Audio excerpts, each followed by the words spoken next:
ಬ್ರಹ್ಮ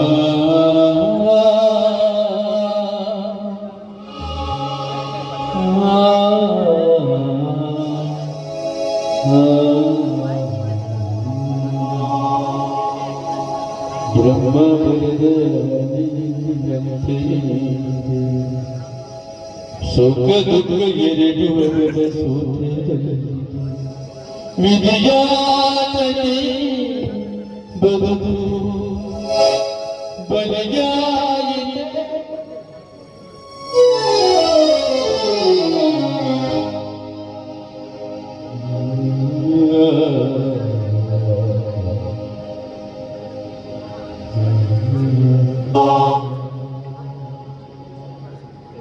ದೇವ,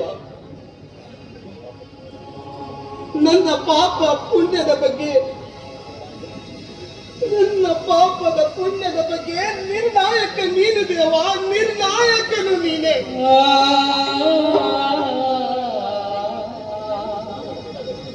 ನಾನು ಹುಟ್ಟಿದಾಗ ನಿನ್ನ ಬಗ್ಗೆ ನನಗೆ ಅರಿವಿಲ್ಲ ದೇವ, ಅರಿವಿಲ್ಲ. ಆದ್ರೆ ನನಗೆ ಬುದ್ಧಿ ಬಂದ ಮೇಲೆ ನಾ ಮಾಡಿದ ಪ್ರತಿ ಒಂದು ಕೆಲಸಗಳು ನಿನಗೆ ಅರ್ಪಿತವಾಗಿದೆ ದೇವ, ನಿನಗೆ ಅರ್ಪಿತವಾಗಿದೆ.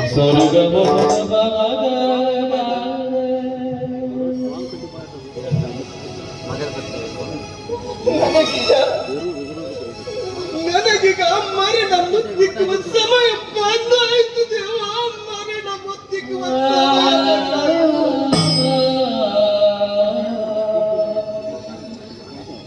ಅಪ್ಪ, ನೀನು ತಪ್ಪು ಮಾಡಿ ಆ ದೇವರಲ್ಲಿ ಕ್ಷಮೆ ಕೇಳುತ್ತಿರುವೆಯಾ?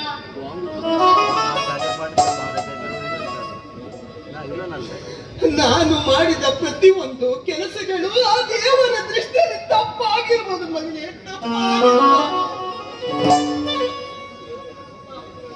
ಆದ್ರೆ ಆ ದೇವರ ಅಲ್ವೇನೋ ಎಲ್ಲದಕ್ಕೂ ಕೊನೆಯ ನಿರ್ಣಾಯಕನು.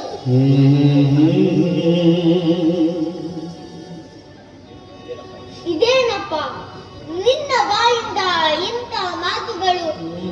ನಡೆ ನುಡಿಯಲ್ಲಿ ಬದಲಾವಣೆ, ವಿಚಿತ್ರ ವರ್ತನೆ, ದೇವರಲ್ಲಿ ಪ್ರಾರ್ಥನೆ, ಹೀಗೇಕೆ ಅಪ್ಪ, ಹೀಗೇಕೆ?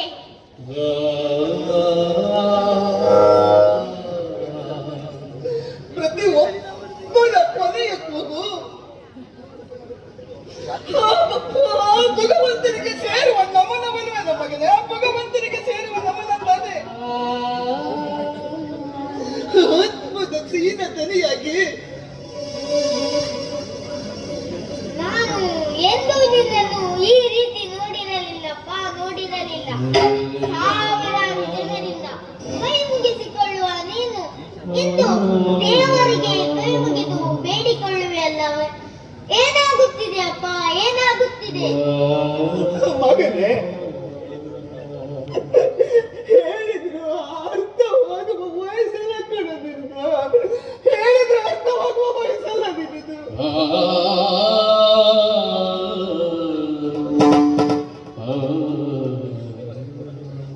ದೇವರೇ, ದೇವರೇ, ನಾನು ನನಗೋಸ್ಕರವಾಗಿ ನಿನ್ನಲ್ಲಿ ಎಂದಿಗೂ ಏನು ಬೇಡಲಾರೆ ದೇವ, ಎಂದೆಂದಿಗೂ ಏನು ಬೇಡಲಾರೆ.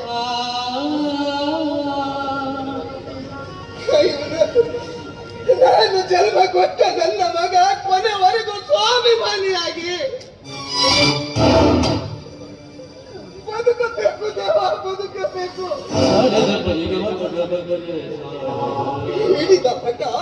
ಹಿಡಿದ ಹಠ ಸಾಧಿಸಬೇಕು, ಹಿಡಿದ ಹಠ ಸಾಧಿಸಬೇಕು.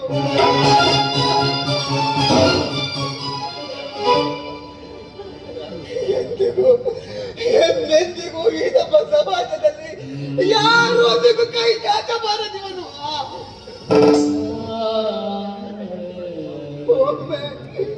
ಒಮ್ಮೆ ಹಾಗಂದು ಕೈ ಜೋಡಿ ಬೇಡಿಕೊಳ್ಳುವೆ ದೇವ, ಬಿಡು ದೇವ.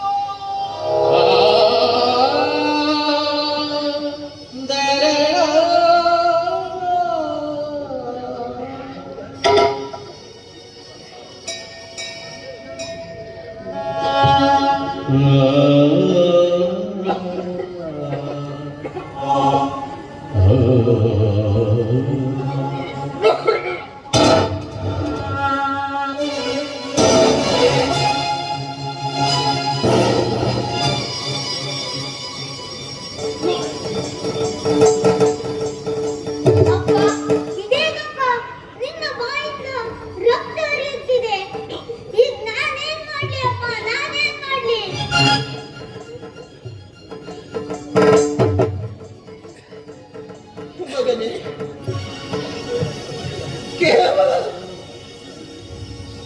ಕೇವಲ ಈ ನಿನ್ನ ಬಾಯಿಂದ ರಕ್ತ ಹರಿವದನ್ನು ಅಷ್ಟೇ ನೀನು ಕಂಡಿದೆ ಕಣ. ನಿನ್ನ ಬಾಯಿಂದ ರಕ್ತ ಹರಿವದಷ್ಟೇ ಕಂಡಿದೆಯಾ?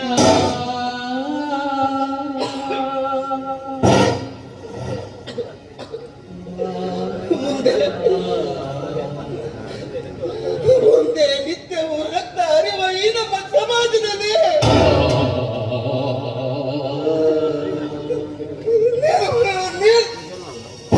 ನೀನು ಬದುಕಬೇಕು ಮಗ, ನೀನು ಬದುಕಿ ಬಾಳ್ಬೇಕು ಕಣ.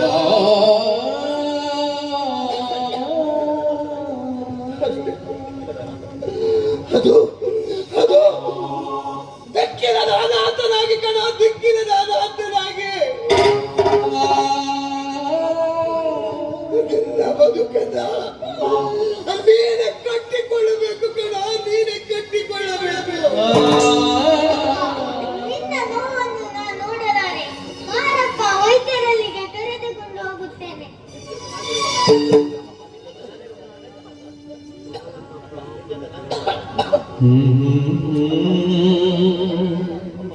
ಅಪ್ಪ, ನನ್ನ ಜೊತೆ ಯಾವಾಗಲೂ ನೀನಿರುವಾಗ ನಾನೇಕೆ ಅನಾಥನಾಗಲಿ ಅಪ್ಪ, ನಾನೇಕೆ ಅನಾಥನಾಗಲಿ?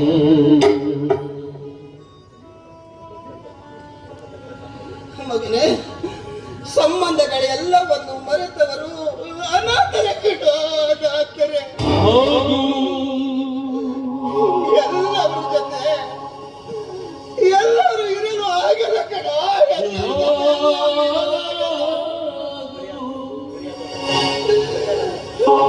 ಮರೆಯಾದ ತಕ್ಷಣ ಬಿಟ್ಟು ಹೋಗುವ ಹಾವಿನಂತೆ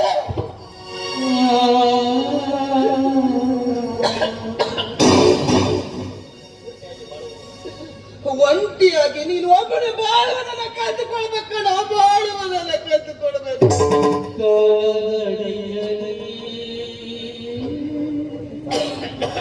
ಅಪ್ಪ, ಬಾರಪ್ಪ, ನಿನ್ನ ನೋವನ್ನು ನಾನು ನೋಡಲಾರೆ. ಬಾರಪ್ಪ, ವೈದ್ಯರಲ್ಲಿಗೆ ಕರೆದುಕೊಂಡು ಹೋಗುತ್ತೇನೆ.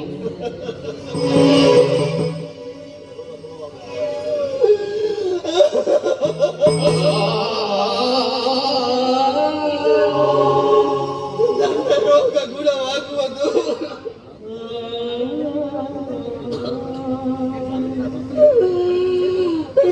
ಸಾವಿನಿಂದ ಮಾತ್ರ ಕಣ, ಸಾವಿನಿಂದ ಮಾತ್ರ.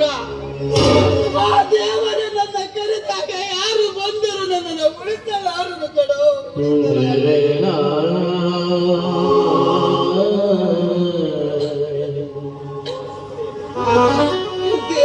ದೇವರ ತಕ್ಕಡೆಯಲ್ಲಿ ನನ್ನ ಪಾಪ ಪುಣ್ಯದ ಮಗತೆ ಅವರದ್ದು ಆರಂಭವಾಗಿದೆ ಕಣೋ, ಆರಂಭವಾಗಿದೆ. ಮಗನೇ,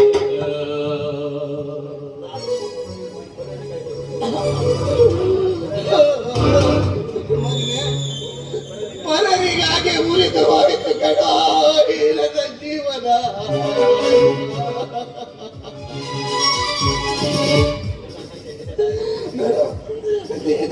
ಅದಕ್ಕೆ ನೀನೇ ದಾರಿ ಮಾಡಿಕೊಡುವ ಸಮಯ ಈಗ ಬಂದು ಒದಗಿತು ಕಣೋ, ಸಮಯ ಈಗ ಬಂದಿದೆ.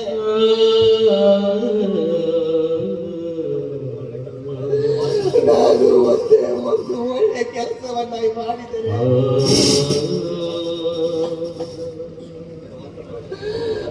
ಅದಕ್ಕೆ ನೀನೇ ವಾರಿಸದಾರನಾಗ್ತಿ ಕಣೋ, ನೀನೇ ವಾರಿಸದಾರನಾಗ್ತೀಯ. ದೇವರೇ, ನನ್ನ ತಂದೆಯನ್ನು ಬದುಕಿಸು, ಅವರನ್ನು ನನಗೆ ಉಳಿಸಿಕೊಡು. ಅವರನ್ನು ಬಿಟ್ಟರೆ ನನಗ್ಯಾರೂ ಇಲ್ಲ. ನಿನ್ನಲ್ಲಿ ಬೇಡಿಕೊಳ್ಳುತ್ತೇನೆ ಅಪ್ಪ. ಏನು ಕೇಳದ ನಾನು ಒಂದು ಮಾತು ಕೇಳಲ್ಲ. ಎಂದು ನೀನು ನನ್ನಲ್ಲಿ ಒಂದು ಮಾತನ್ನ ಕೇಳದವನಲ್ಲ, ಇವತ್ತು ಒಂದು ಮಾತು ಕೇಳ್ತಕ್ಕೆ. ಯಾವ ಮಾತನ್ನ ಕೇಳು?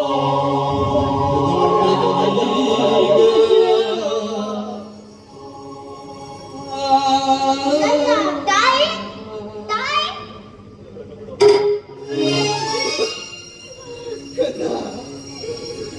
ನೀನು ಈ ಭೂಮಿಯ ಮೇಲೆ ಕಣ್ಣು ಬಿಡುವ ಮುಂಚಿತವೇ ನನ್ನ ತಾಯಿಯರು ಈ ಭೂಮಿಯ ಮೇಲೆ ಮುಗಿದು ಹೋಯ್ತು ಕಣೋ, ಮುಗಿದು ಹೋಯಿತು.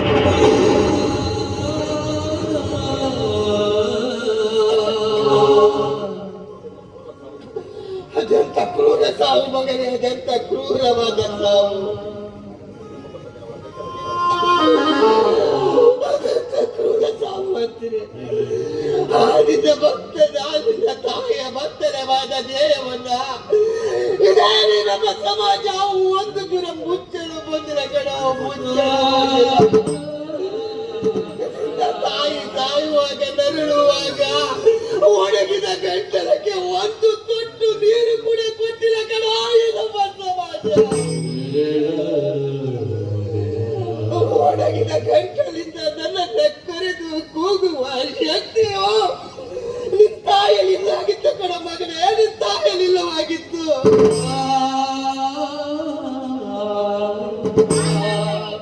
ಮುಂದೆ ಈ ಸಮಾಜ ನನಗೆ ಎಲ್ಲವನ್ನು ಕೊಡುತ್ತದೆ. ಇಲ್ಲ ಇಲ್ಲ, ನೀನು ಕೇಳಿದಾಗ ಈ ನಮ್ಮ ಸಮಾಜ ಎಲ್ಲವನ್ನು ಕೊಡುವುದಿಲ್ಲ. ಕಸಿಯಬೇಕು, ಕಸಿಯಬೇಕು. ಬಡವರು ತಿನ್ನುತ್ತಿರುವ ಅನ್ನ, ಹೆಣ್ಣಿನ ಮಾನ, ಇವೆರಡನ್ನು ಬಿಟ್ಟು ಎಲ್ಲವನ್ನ ಕಸಿಯಬೇಕು.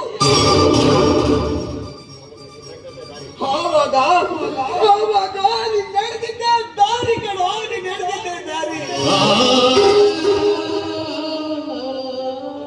ಸಮಾಜದಲ್ಲಿ ಒಳ್ಳೆಯದಿದೆ ಎಂದು ನೀವೇ ಹೇಳಿದ್ದೀರಲ್ಲವೇ? ತಿಳಿದಷ್ಟು ಮಾತ್ರವಿದೆ ಕಣೋ, ತಿಳಿದಷ್ಟು ಮಾತ್ರ.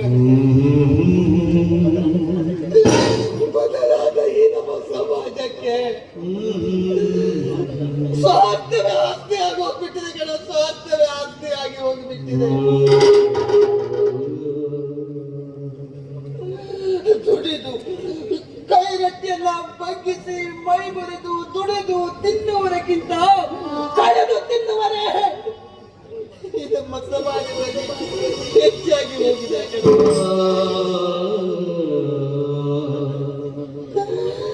ಇಂಥ ಬೆತ್ತಲೆಯಾದ ನಾಡಿನಲ್ಲಿ ನೀನು ಒಬ್ಬನ ಬಟ್ಟೆ ತೊಡುವೆಯಾ? ನೀನು ಒಬ್ಬನ ಬಟ್ಟೆ ತೊಡುವೆಯಾ? ಅಪ್ಪ, ನಿನ್ನ ಮಾತು ನನಗೆ ಅರ್ಥವಾಗುತ್ತಿಲ್ಲ. ಮುಂದೆ ಮುಂದೆ ಈ ನಮ್ಮ ಸಮಾಜವೇ ನಿನಗೆ ಅರ್ಥ ಮಾಡಿಸುತ್ತದೆ ಕಣೋ, ಈ ನಮ್ಮ ಸಮಾಜವೇ ನಿನಗೆ ಅರ್ಥ ಮಾಡಿಸುತ್ತದೆ. ನೋಡು ಮಗನೇ, ಉಚ್ಚೆಯಲ್ಲಿ ಗಾಳ ಹಾಕುವ ಜನರಿದ್ದಾರೆ ಕಣೋ, ಉಚ್ಚೆಯಲ್ಲಿಯೂ ಗಾಳ ಹಾಕುವ ಜನರಿದ್ದಾರೆ. ಎಚ್ಚರ ಮಗನೇ, ಎಚ್ಚರ. ಅಪ್ಪ, ಬೇಡಪ್ಪ ಬೇಡ, ನನ್ನನ್ನು ಬಿಟ್ಟು ಹೋಗುವೆ ಅಪ್ಪ. ಬೇಡಪ್ಪ ಬೇಡ.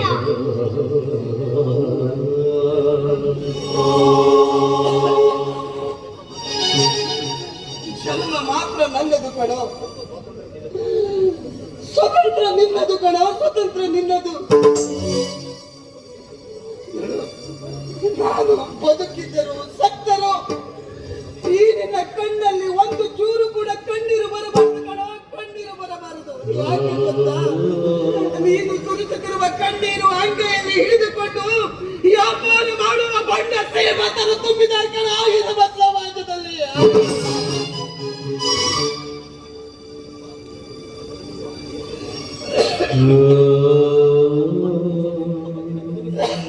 ಅಪ್ಪ, ನಿನ್ನನ್ನು ಬದುಕಿಸಲು ಕೊನೆಯದಾಗಿ ನಾನೇನು ಮಾಡಲಿ ಅಪ್ಪ?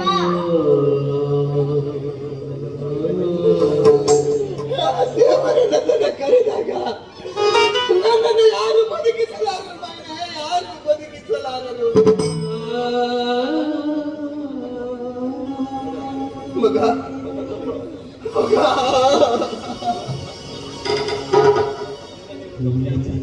ನಿನ್ನಲ್ಲಿರುವುದು ನನ್ನ ರಕ್ತ ಕಣ, ನನ್ನ ರಕ್ತ. ನೀನು ನಿನ್ನ ಹೆಸರಿಗೆ ತಕ್ಕಂತೆ ಬದುಕಬೇಕ ಕಣೋ, ನಿನ್ನ ಹೆಸರಿಗೆ ತಕ್ಕಂತೆ ಬದುಕಿ ಬಾಳಬೇಕು ಈ ಸಮಾಜದಲ್ಲಿ. ನಿನ್ನ ಹೆಸರಿನಲ್ಲಿ ಕೆಟ್ಟದೆಲ್ಲವನ್ನ ಸುಟ್ಟಿ ಹಾಕಿ ಒಳ್ಳೆಯದನ್ನ ಇಡಬೇಕು ಕಣೋ, ಒಳ್ಳೆಯದು ಮಾತ್ರ ಉಳಿಯಬೇಕು. ಇದು ಇದು ಈ ದೇವರ ಸನ್ನಿಯ ಧಾಮದಲ್ಲಿ ನಿನಗೆ ಜನ್ಮ ಕೊಟ್ಟ ತಂದೆ ಮಾಡುತ್ತಿರುವ ಹರಕೆ ಕಣೋ.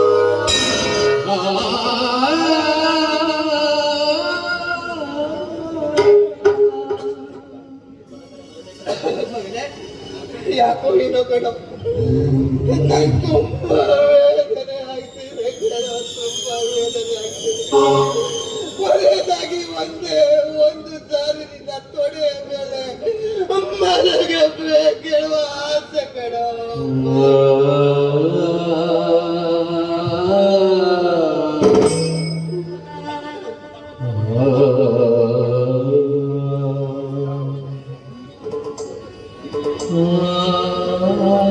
ಅಪ್ಪ ನಿದ್ದೆ ಬಂತ?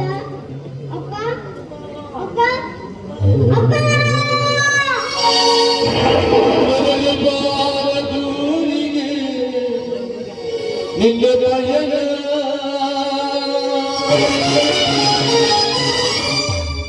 ಹೇಳಲಾಗದ ಮಾತಿನಲ್ಲಿ ಕೇಳಲಾಗದ ಧ್ವನಿಯಲ್ಲಿ ನೋಡಲಾಗದ ನೋಟದಲ್ಲಿ ಬಚ್ಚಿಟ್ಟುಕೊಂಡಿದೆಯೋ ತವಕುಲ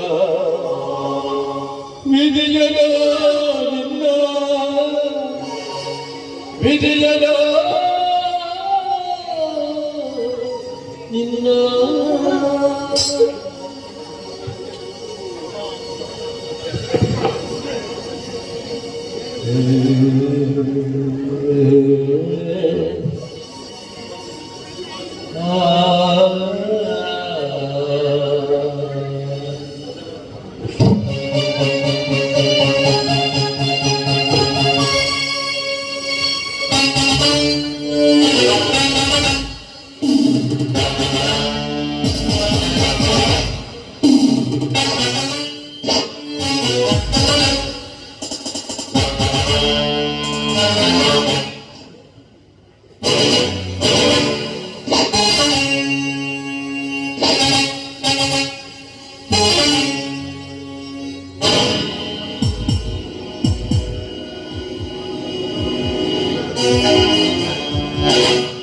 ಇಲ್ಲ ಇಲ್ಲ, ನನ್ನನ್ನು ತಕ್ಕಡಿಯನ್ನಾಗಿ ಮಾಡಿದ ಈ ಸಮಾಜದಲ್ಲಿ ಹೆಬ್ಬುಲಿಯಾಗಿ ಬದುಕಿ ಧರ್ಮದ ಅಡಿಪಾಯದ ಮೇಲೆ ಅಧರ್ಮದ ಸಾಮ್ರಾಜ್ಯವನ್ನು ಕಟ್ಟಿ ದೇವ ಪ್ರತಿಕಾರ ಎಂಬ ಯಜ್ಞ ಗುಡ್ಡವನ್ನು ನಿರ್ಮಿಸಿ